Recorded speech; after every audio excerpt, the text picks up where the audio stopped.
Jumpa lagi bersama Inspirasi Channel. Pada kesempatan ini saya ingin membahas sebuah tema yang berjudul apa urgennya perubahan nama kecamatan. Kira-kira begitu teman-teman. Nah, untuk seperti apa tanggapan dari teman-teman yang ada di Makassar. Selanjutnya kita nonton bersama cuplikan ini.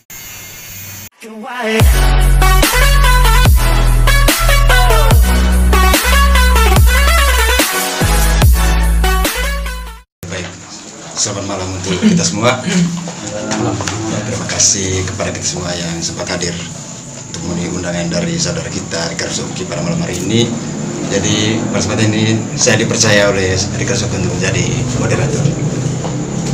Jadi pertama-tama saya mengucap syukur dan terima kasih kepada Tuhan Maha Kuasa atas berkat dan karunia-Nya sehingga kita pada kesempatan ini masih dalam keadaan sehat walafiat. Jadi yang kita bahas pada malam hari ini yaitu apa urgennya perubahan nama kecamatan, tepatnya di Kecamatan Pocoranaka dan Pocoranaka Timur. Namun sesuai dengan referensi yang disebarkan dari Flores Post bahwa Kecamatan Pocoranaka itu dan Pocoranaka Timur dipembaptis ulang dilakukan karena pertimbangan sejarah. Menurut sejarahnya karena ada inisiatif atau memang itu suatu pekerjaan dari Bupati di Manggarai Timur. Akhirnya dia mengubah itu nama Kecamatan Pocoranaka jadi Lambaleda Selatan dan Lambaleda Timur kalau tidak salah. Itu di Kecamatan Pocoranaka dan Pocoranaka Timur. Jadi kalau sesuai dengan sejarah di sini yang sudah mereka wawancara di salah satu toko ada di Lambaleda dari Bapak Bernardus Alus mengatakan dulu itu memang namanya itu Lambaleda sampai di Pocoranaka dan Pocoranaka Timur itu Lambaleda. Sehingga lebih dari 6 kecamatan itu dulu itu lebih dari 13 desa, termasuk di Pocoranaka dan Pocoranaka Timur itu dulu. Sehingga sering perkembangan waktu pemerintahan dengan nama kecamatan itu diubah dengan nama Kecamatan Lambaleda dan tepatnya untuk kecamatan di Benteng Jawa dari keseluruhan Pocoranaka Timur. Jadi kota kecamatannya memang dulu itu di Benteng Jawa. Namun di sini Pemda Matin mereka mengubah lagi untuk kembali ke sejarahnya ke Lambaleda dan Lambaleda Timur, untuk seluruhnya Lambaleda. Jadi pada kesempatan ini saya minta pandangan dari kita semua terkait dengan kenyataan yang terjadi di Pocoranaka dan Pocoranaka Timur. Mungkin dari kakak saya kesempatan saya bersilakan. Iya, oke baik. Assalamualaikum warahmatullahi wabarakatuh. Selamat malam, salam sejahtera untuk kita semua. Yang pertama yang saya hormati teman-teman narasumber yang hadir pada kesempatan malam hari ini. Dalam arti kita mau kembali bincang-bincang terkait perubahan nama kecamatan kemarin, bukan pemindahan tapi perubahan. Itu yang menjadi urgen penting untuk kita diskusikan.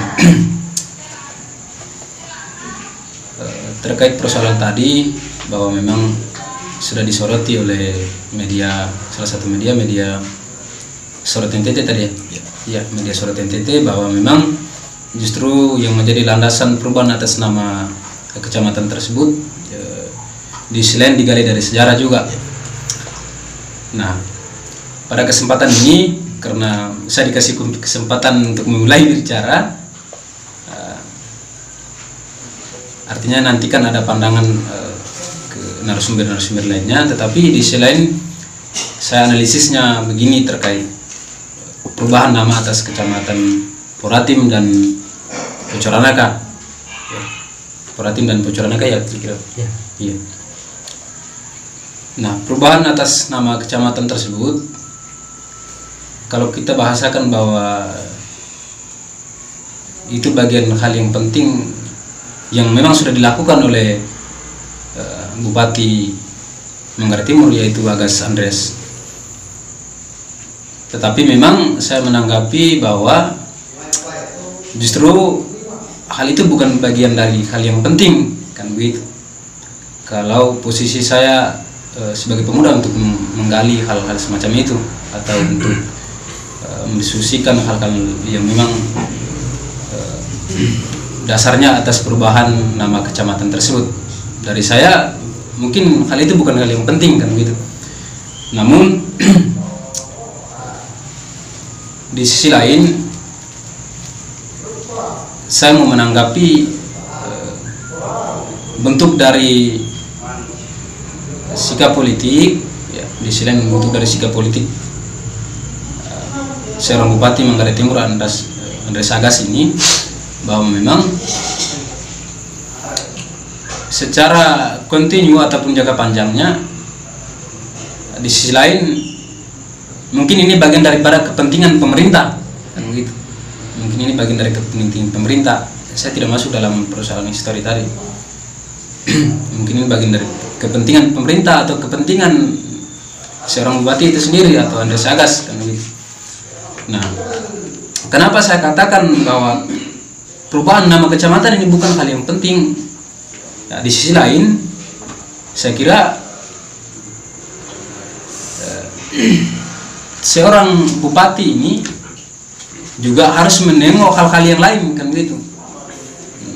Bukan hanya mengurusi saja perubahan kecamatan, tetapi harus mengurus juga hal-hal yang lebih urgent daripada perubahan nama kecamatan itu. Nah, begitu. Tetapi memang karena memang diskusi pada malam hari ini kita menanggapi atas perubahan itu, ya kita coba bongkar pada substansinya. Namun tanggapan saya sementara itu tadi bagian dari kepentingan pemerintah atau kepentingan Bapak Andres Agas selaku bupati pada kesempatan ini, Bupati Manggarai Timur itu. Makanya saya bilang tadi kepentingan kontinu, kepentingan jangka panjang. Kalau saya analisis dari sikap politik yang dilakukan kan gitu. Terus yang kedua,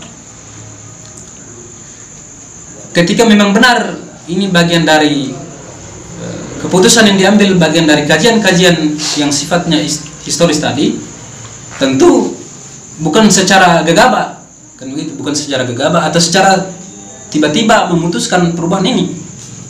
Nah, harus melalui diskusi kan begitu, diskusi yang panjang atau memberikan waktu untuk bagaimana mendiskusikan baik itu pada tataran pemerintah dan juga tokoh-tokoh yang ada di kecamatan tersebut.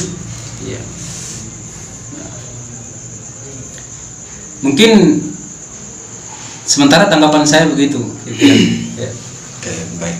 Terima kasih dari Kang Rezeki yang telah menanggapi terkait soal perubahan nama kecamatan di Pucaraga dan Pucaraga. Jadi mungkin dari kakanda saya memang salah satu pemuda di kecamatan Pucaraga. Silakan terakhir. Karena diskusinya sangat bagus, juga terbuka, juga dia diri sama beberapa pemuda dari Matim lah.